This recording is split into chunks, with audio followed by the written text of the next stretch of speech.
Hi peeps, welcome to Scout in the Woods, a podcast which hears directly from ordinary people who've experienced extraordinary phenomena.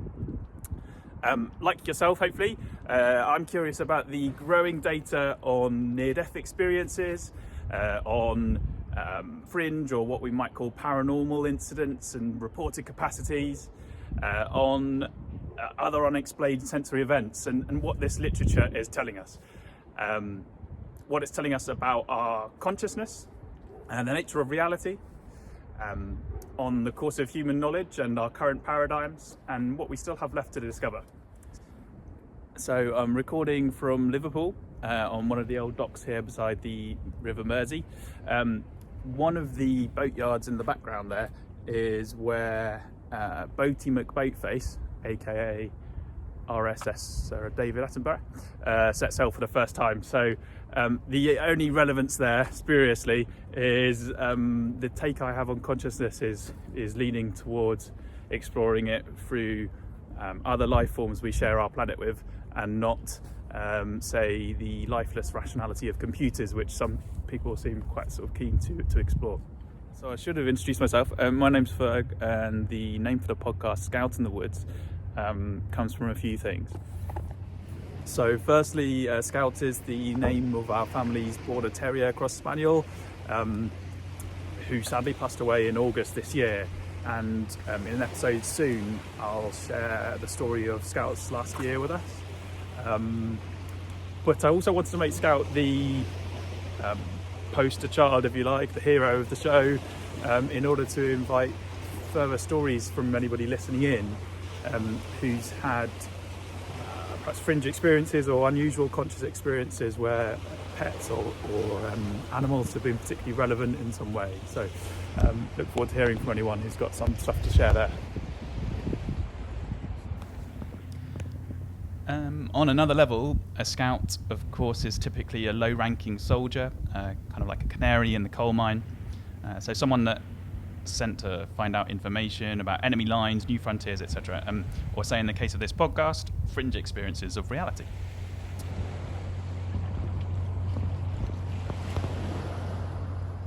And then in storytelling, going into the woods refers to the journey a character takes outside of their comfort zone in search of a solution to a problem that they're facing at home, all in the hope of evolving life in some way for the better.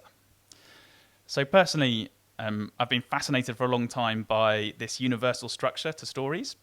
About 10 years ago, John York wrote a brilliant book called Into the Woods, which digs into this peculiar overarching pattern and the dynamics of storytelling.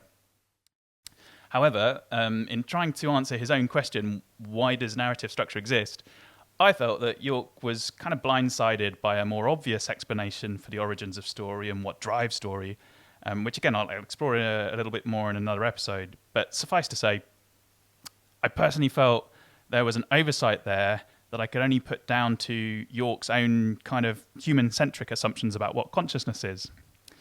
So this curiosity about story, its origins, and how that relates to consciousness is something that the podcast will explore in various ways, not least in the personal stories of guests, with how they've come to terms with the unusual phenomena that they've witnessed or experienced, and or how those experiences just fit into a wider narrative in their lives.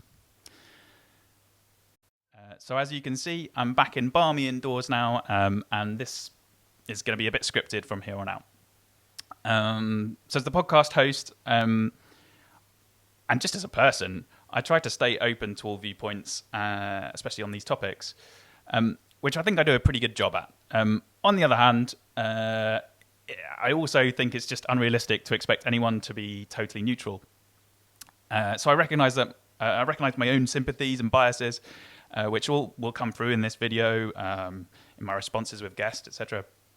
And I won't pretend to hide from my own views. I'll just make it clear here to folk listening that I know that this is just one dude, fallible dude, grappling with ideas which are way beyond his pay grade, stuff that just too big.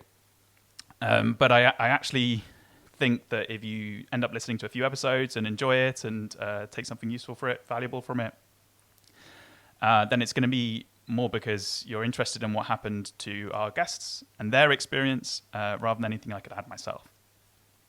So with that, let me fully introduce the show and what drew me to it. A big reason I wanted to create the podcast has been the sheer amount of people who, when you take the time to ask, believe or know that they've witnessed something strange, sensory or extraordinary at some point, which they don't understand, and yet which they normally hesitate to tell anyone about because of the stigma around these topics and the unusual capacities that people report, all of that taboo. So I'm not sure we've really cottoned on yet to how important it could be to recognise the authenticity of these events, not just for an apparent minority of people who've been affected in a marked way by experiences which science, medicine, psychiatry doesn't recognise as real as such, but actually for everyone, because these phenomena, just like any other part of life, will throw up heartening or positive stuff just as much as they're going to throw up scary and challenging things. They're far more commonly experienced than most people realise. In my view, while this whole side of reality could continue to go largely undetected or remain suppressed and undeveloped for people, if or when we do get to know a bit more about it, it could reduce that fear of the unknown with these events, and it would probably only enhance the experience that we have, our understanding of what we're all doing here. I personally wonder whether we're on the cusp of a big shift in how we understand the world, which maybe could eventually, rank alongside the Copernican revolution, where people learned that our planet was not just the center of the universe, or Darwinian evolution, which of course proved, we're a part of nature and not apart from it. So, could it be in the future that we look back and we think, how could we have been so hubristic, so stupid, to have thought that our individual human brains were the generators of all meaningful experience in the universe? Our current paradigm, in Western secular society at least, leans heavily on the assumption that consciousness, or subjective experience, which is really what I mean by consciousness in this context, is something which has emerged over the course of evolution as a feature of ever more complex neural processes. So hence, we think of our incredible brains as the producers of our conscious experience. And this assumption, this belief, is so strong that other frameworks for exploring what gives us our experience, for example, brain filter hypothesis models, which fit equally well with our incredible post-Enlightenment knowledge about brains, bodies, physics, and the universe. These theories have been, until now, largely disregarded or refuted at source. And of course, with that, a whole host of scientific projects that could have taken place just aren't getting funded. So at the same time, for example, we're looking at more and more reports of near-death experiences, of phenomena which are even less recognized or understood by society. And these phenomena don't fit so easily or arguably even at all with the model of the individual brain as the creator of conscious experience. So what gives? Well, it's not my aim or role, and I don't have any intention to voice my own views on anyone as any more relevant or valid than much more capable and well-informed people. And I actually believe people from all walks are going to have something valuable to add to this conversation. But Thomas Kuhn famously once said in his seminal work, The Structure of Scientific Revolutions, that paradigm shifts are messy, and that they involve social and cultural changes too, and not just discoveries at the top end of science and academia under a microscope. So I hope that by inviting guests to share their experiences, we can shed some light on events that are truly happening to people, which often have a big impact on their lives.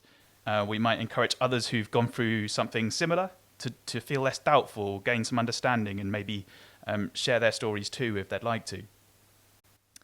I do also think that with our present day take on science and philosophy and what we consider we can count as knowledge, we've put so much focus on what can be measured or proven that we've lost sight of the value of experiential insights into the world around us. So take NDEs again, for example.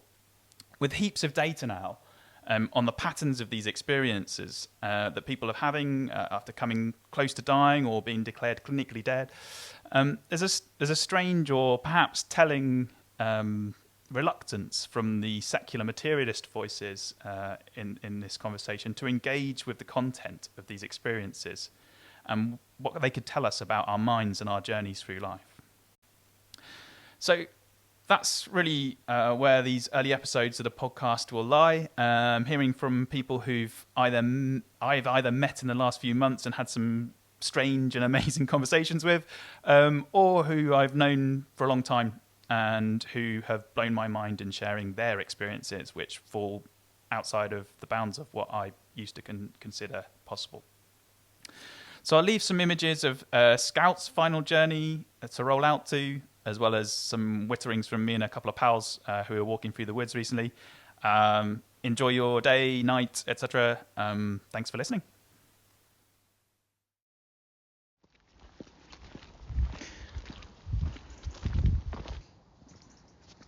All right, here we go. And then chorus is going to be...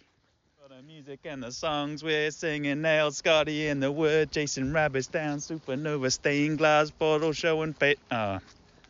Thanks for the show. Yeah, actual lyrics. We're gonna have to head back, aren't we? Thanks for the music and the songs we're singing, hail Scotty in the wood, chasing rabbit down, supernova, stained glass bottle, showing Sharon on the river of Styx, on his boat with his pockets full of oh fuck it. Okay, here we go. His bucket full of chicken sticks.